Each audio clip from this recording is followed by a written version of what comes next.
Oi, pessoal, eu sou o Leonardo, sou mestrando em comunicação da Universidade Federal do Paraná. E essa pesquisa, então, se chama Gênero e Animação, a masculinidade e a linguagem animada de Steven Universe. Essa pesquisa ela parte do princípio de que as animações são palco para a produção de sentidos sobre gênero, e a gente pode observar ali que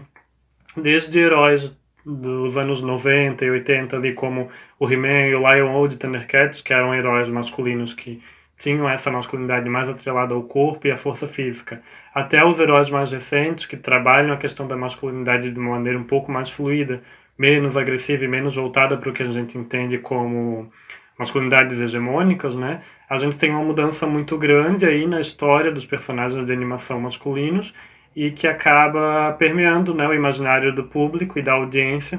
de uma maneira que vai construindo sentido sobre o que é e o que é permitido, né, dentro de um personagem masculino, assim.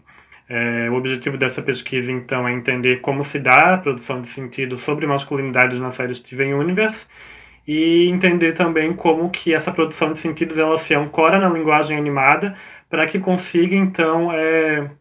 romper com alguns modelos hegemônicos sobre masculinidade que são mais comuns no cenário animado, principalmente mainstream. Bom, para adentrar essa pesquisa, então, a gente vai trabalhar com algumas teorias relacionadas à animação como produtora de sentidos, né, e também a questão das masculinidades, mais especificamente a masculinidade estadunidense e as masculinidades hegemônicas. No âmbito da animação, então, eu recorro ao Paul Wells e o pensamento dele de que as animações elas têm determinadas linguagens específicas para se expressar e que, apoiando-se nessas linguagens, então, o texto animado ele consegue produzir sentido e consegue realizar alguns fatos dentro de cena que talvez outros formatos não consigam, né? O Paul Wells ele vai falar da questão da transformação, da metamorfose, da ilusão sonora, que são alguns aspectos da linguagem animada que vão permear essa pesquisa e que ajudam, então, né, o personagem que eu analiso, que é o Steven, a tratar sobre a questão das masculinidades dentro da narrativa animada. A Maureen Furness é uma das autoras que eu uso também, e ela vai dizer que as animações elas são sempre culturalmente específicas. Elas têm muita influência da produção, né, do âmbito da produção, de quem está fazendo, aonde está fazendo e em que momento da história está fazendo. Bom, para tratar então da questão das masculinidades, eu vou acessar a teoria da Helen Connell, que é uma pesquisadora australiana que é referência nos estudos de gênero sobre masculinidade. A Connell ela vai trazer, entre várias abordagens, a ideia de uma masculinidade hegemônica, então, que seria uma masculinidade ordenadora e orientadora do comportamento do homem, principalmente ocidental, para que esse homem ele possa acessar e manter os privilégios que ele tem na hierarquia de gênero e nas hierarquias sociais também. A Connell vai dizer que essas masculinidades elas vão alternar, né, de acordo com cada contexto, seja o contexto familiar, o contexto empresarial, e o homem então ele vai se adaptando a essas diferentes masculinidades para que os conceitos da masculinidade hegemônica então possam mantê-lo, né, numa condição de privilégio quanto aos outros homens, quanto às mulheres e quanto a outros tipos de masculinidades também. Aliado, então, à teoria da Connell, eu acabo adentrando as teorias do Michael Kimmel, que é um pesquisador estadunidense, que trata mais especificamente sobre a masculinidade dos Estados Unidos, né? Porque a gente entende, então, que assim como a questão das animações serem culturalmente específicas, né? Como a Maureen Furness afirma, as masculinidades, da mesma maneira, também permeiam diferentes momentos da história e permeiam diferentes países e culturas e elas vão também mudando, né? De acordo com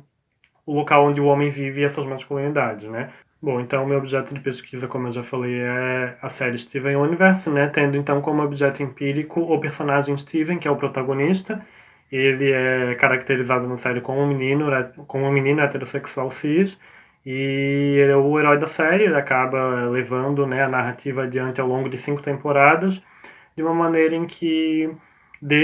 da criação da série, desde a idealização da série, a gente já tem ela como uma potência para transgredir algumas noções de gênero no texto animado, né? E isso não é uma hipótese, isso já vem da própria construção da ideia de série que a criadora Rebecca Sugar sempre divulgou, tendo a ideia de que sim, a série é transgressora. Essa pesquisa ela busca entender então como que ela faz, né? Algumas dessas transgressões mais voltadas para a ideia de masculinidade dentro do contexto do personagem principal, que é o Steven. Para fazer essa análise, então, eu recorro a teoria da análise crítica de narrativa, né, do Luiz Gonzaga Mota, O Mota ele vai dizer que a gente tem ali na narrativa 3 planos, que a gente, quando acessa esses 3 planos, consegue tirar uma série de informações e produções de sentido de acordo com cada plano. Então, o Mota ele vai orientar que se acesse o plano da história, né, que é onde, por exemplo, a questão do gênero em Steven Universe está mais focada, né, que ali vai envolver o desenvolvimento dos personagens, né, as resoluções narrativas, os conflitos e tudo mais, e que são perpassados pela questão de gênero, né. Ele vai dizer que nós temos também o plano da expressão, que é onde se encontra então a linguagem, e no nosso caso a ideia de linguagem animada, né? E por meio dessa linguagem muitas das coisas ganham forma na série e acabam conduzindo a narrativa também. E o terceiro plano, então, que o Mota orienta trabalhar é o plano da metanarrativa,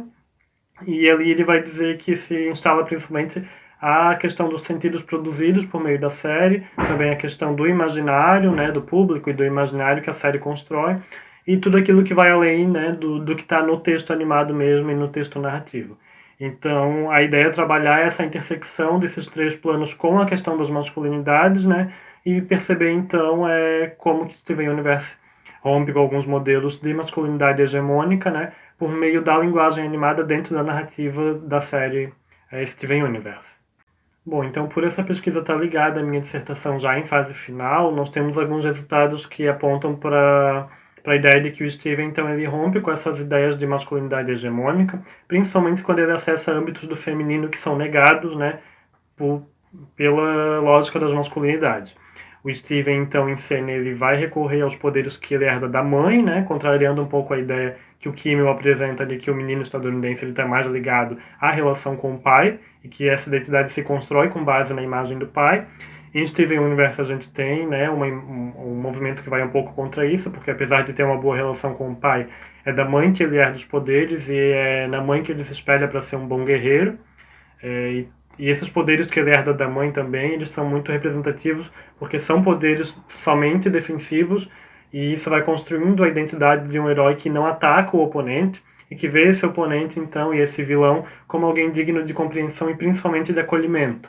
Essas são algumas características que a gente já consegue apontar, e que levam também para a questão desse embate com o vilão,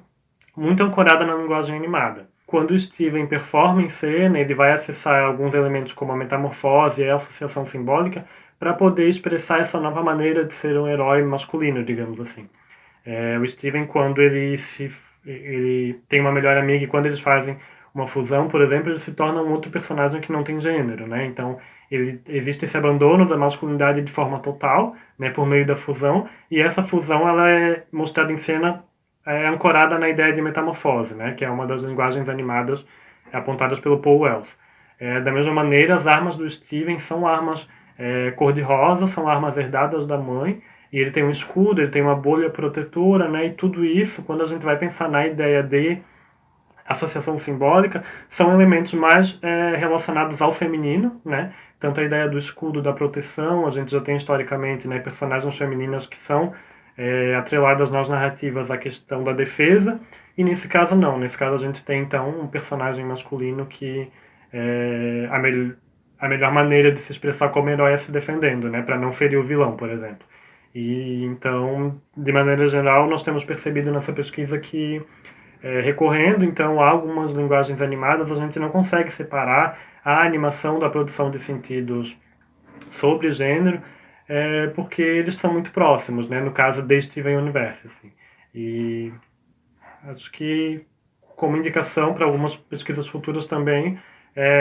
a ideia de trabalhar com as outras perspectivas de gênero que a série traz, tanto personagens LGBT quanto